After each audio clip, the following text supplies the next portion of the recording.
దేవుడైన యెహోవా కన్నులో సంవత్సరాది మొదలుకొని సంవత్సరాంతము వరకు ఎల్లప్పుడూ దాని మీద ఉండును. దేని మీద అనగా దేవుడు వాగ్దానము చేసిన దేశము మీద. దేశము మీద అనగా దేశములో ఉన్న ప్రజల మీద. దేశం అంటే మట్టి కాదోయ్, దేశం అంటే మనుషులోయ్ అన్నాడు గురజాడ అప్పారావు గారు.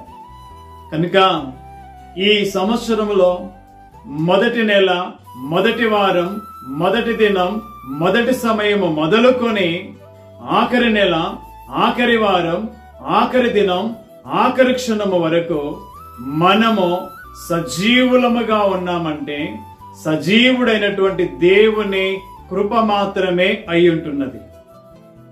ఈ లోకంలో వస్తువులకున్న గ్యారంటీ మానవ జీవితానికి లేదండి. మానవ జీవితము నీటి బుడగ లాంటిది. నీటిలో చినుకు పడినప్పుడు బుడగ వస్తుంది, ఎప్పుడు పగిలిపోతుందో ఎవరికీ తెలియదు. నీడ లాంటిది, ఆవిరి లాంటిది, ఎప్పుడు వెళ్ళిపోతుందో తెలియదు. క్షణ బొంగరం లాంటిది, ఎప్పుడు ఆగిపోతుందో తెలియదు. దీపము లాంటిది, ఏ దిక్కు నుండి ఏ గాలి వచ్చి ఈ దీపాన్ని ఆర్పేస్తుందో తెలియదు.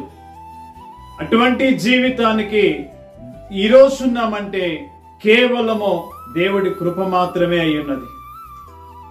మానవ జీవితానికి, వస్తువు కంటే విలువైన మానవ జీవితానికి గ్యారెంటీ లేదండి. నువ్వు తొడిగే చెప్పులకు గ్యారెంటీ ఉంది, జేబులో పెన్నుకు గ్యారెంటీ ఉంది. నువ్వు తొడిగే చెప్పులకు గ్యారెంటీ ఉంది, జేబులో పెన్నుకు గ్యారెంటీ ఉంది. గుండు సూదికి గ్యారెంటీ ఉంది, నీ గుండెకు గ్యారెంటీ లేదే. గుండు సూదికి గ్యారెంటీ ఉంది, నీ గుండెకు గ్యారెంటీ లేదే.